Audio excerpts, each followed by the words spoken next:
Hey there, everyone. Welcome back to the Astral Tourist, broadcasting live from planet Earth, of course. This one's going to be short because I just found out I've got 30 days to move. Not exactly the most thrilling revelation. My landlady always said she would give me 2 to 3 months notice before renovating and selling, so I always knew this was coming. But surprise, only 30 days. So that's the big whammy there for me.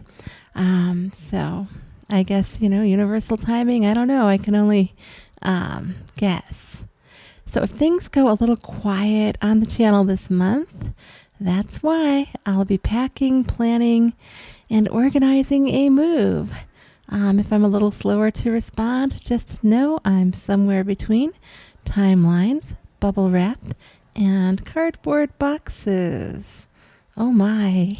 It feels a little Alice in Wonderland to not have much time, like a little challenge from the universe here.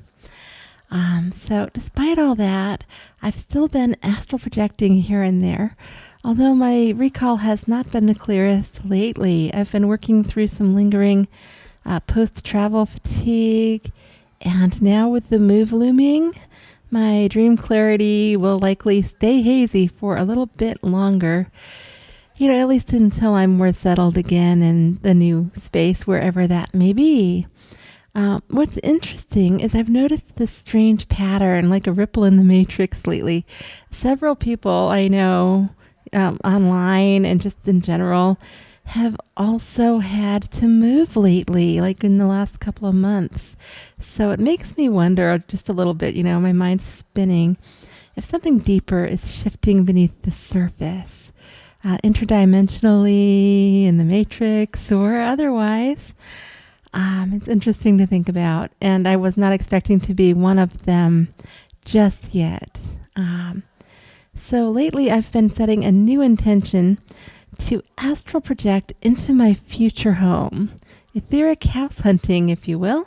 It's part curiosity and part intuition, a little astral projection, and lots of intention setting there, making the new intentions before I travel in the astral. In one journey, I found myself in a giant living room with 4 men sitting around on one of those curvy L-shaped kind of couches. One of the men was glowing white and just zoned out in the astral, which is not uncommon to see people doing that in the astral. The others were mid-conversation, like just being casual, and only 2 of the 3 could see me. So the room had soft ivory light, whitish tones everywhere, like it had been painted in a kind of moon milk. I mean, it was a really interesting atmosphere in there. It felt chill and peaceful. I immediately apologized for just kind of phasing into the space, because that's how it felt. It felt like I just phased there automatically.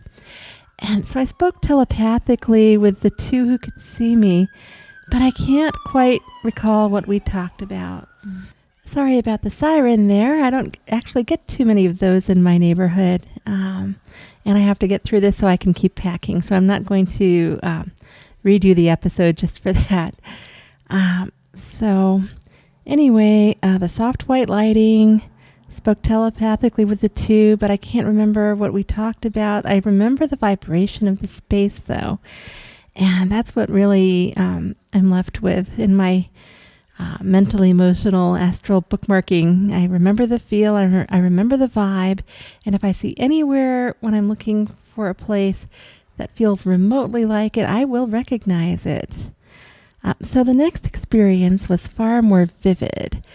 I phased into a room that felt futuristic and a bit otherworldly, a higher dimensional kind of space, and I'm thinking maybe my angel drew me there.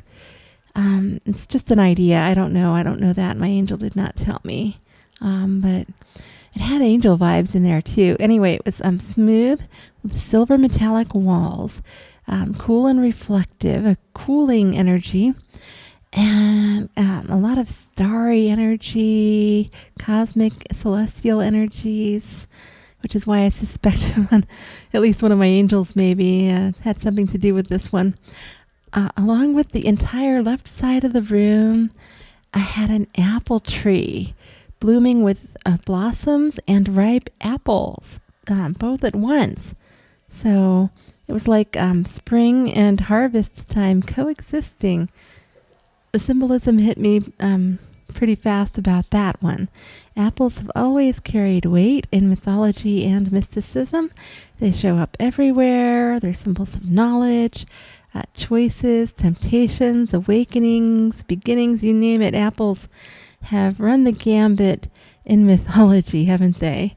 From Eve's bite to the golden apples of Hesperides, the Isle of Avalon, shrouded in mist, and apple orchards.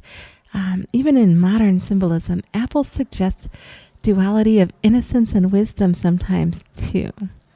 But what got me was the tree itself, the blossoms and the fruit all together. And this is not uncommon in the astral for timelines to kind of mesh up that way. But it was still really cool to see it, like just be there seeing it. So part of it felt like a message, but it did also feel like an astral projection to an actual room. So there was that.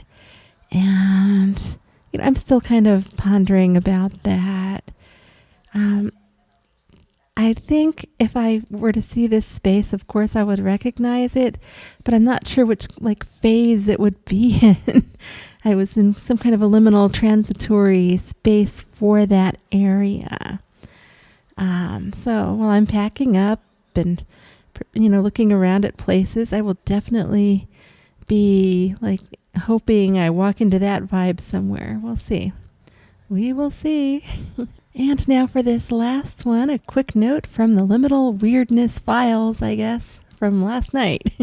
This happened during sleep paralysis.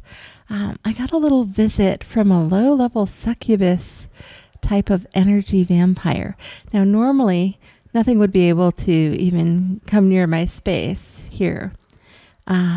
But this was not super shocking to me because there's this one particular place my life partner and I are looking at, and there's nobody living in there right now. So I started sending some energy to it and just laying down a little bit of an energy ping and just, clearing up some astral dust, I guess you could say there. It had this weird vibe to it, but it's in pretty good shape. So I thought, I'll just do a little energy work in there by distance since nobody's living in there. And so I ruffled some feathers, I guess, or just got some curious, I should say. So I told this thing a firm no thanks, and then it asked me a second time, and this felt like a succubus type of energy vampire, and but it didn't it wasn't forceful or anything. This wasn't an attack. I think I stirred up the energy, and I wanted to come check out whose energy is this. And so I was like, nope, I'm good. Get out. I told it firmly to get out after the second ask. And I thought if it didn't, I'm going to pop out of my body and push this thing out. But it left right away after the second no, after I said get out.